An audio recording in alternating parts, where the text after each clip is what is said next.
Good morning, dear students. Inverse of cosine function. Last time already I have discussed to you about the inverse of sine function. Similarly, each trigonometrical functions are invertible. Today I am going to explain you about the inverse of cosine function. Now see carefully. The function f such that r tends to r, real number to real number. ये first R domain के set को represent करता है, second R को domain के set को represent करता है. Given by f theta is equal to cos theta is a many one function. Still plain trigonometry cos function is a many one function. How?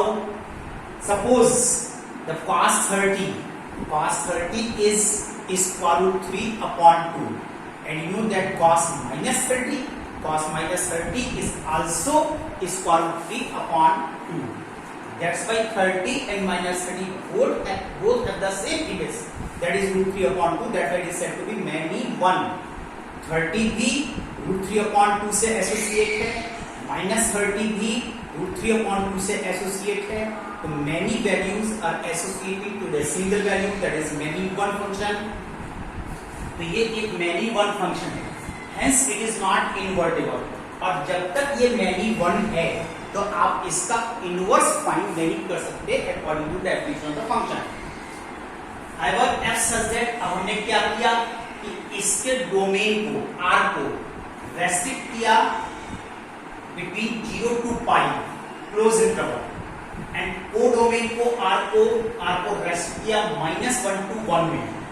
ये देखिए set of real number, इस r को replace किया है -1 to 1 में range में, और r को रिप्लेस किया है 0 to pi में इस 1 on 2.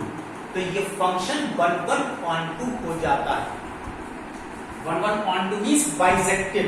ये फंक्शन बाइजेक्टिव में कन्वर्ट हो जाता है, और जब ये फंक्शन बाइजेक्टिव में कन्वर्ट हो जाता है हेंस इट इज इनवर्टिबल, तब हम इसका इनवर्स भी फाइंड कर सकते हैं.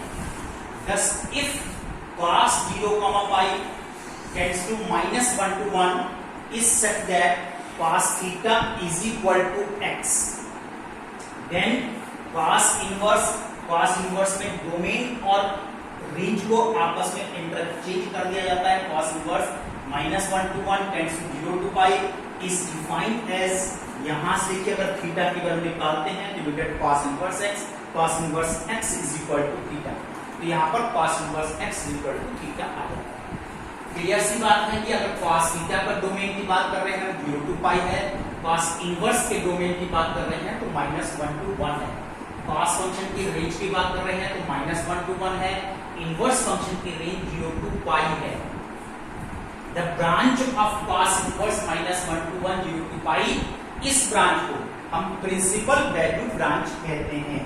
तो इस प्रिंसिपल वैल्यू ब्रांच में आप इसका इनवर्स फाइंड कर सकते हैं. अगर यहाँ पर एक बात राशि आती है 0 to pi, that is the cos function की प्रिंसिपल वैल्यू ब्रांच है.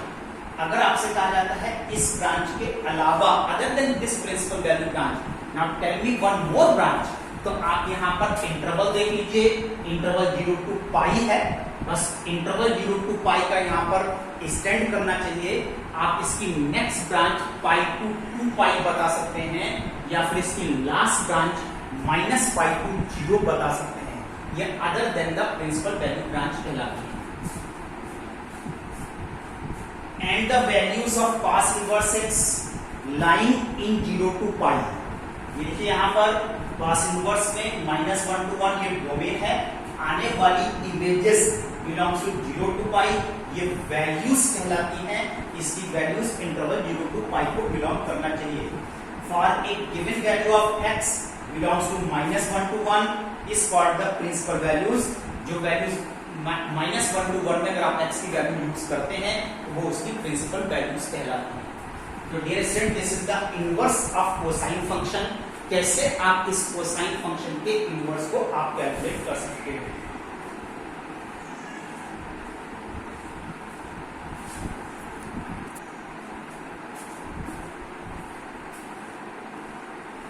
आप देखिए मैंने यहां पर इस पर कुछ ऑब्जर्वेशंस लिखे हैं. सम observations domain and range of cos inverse x are -1, 1 and 0 to pi.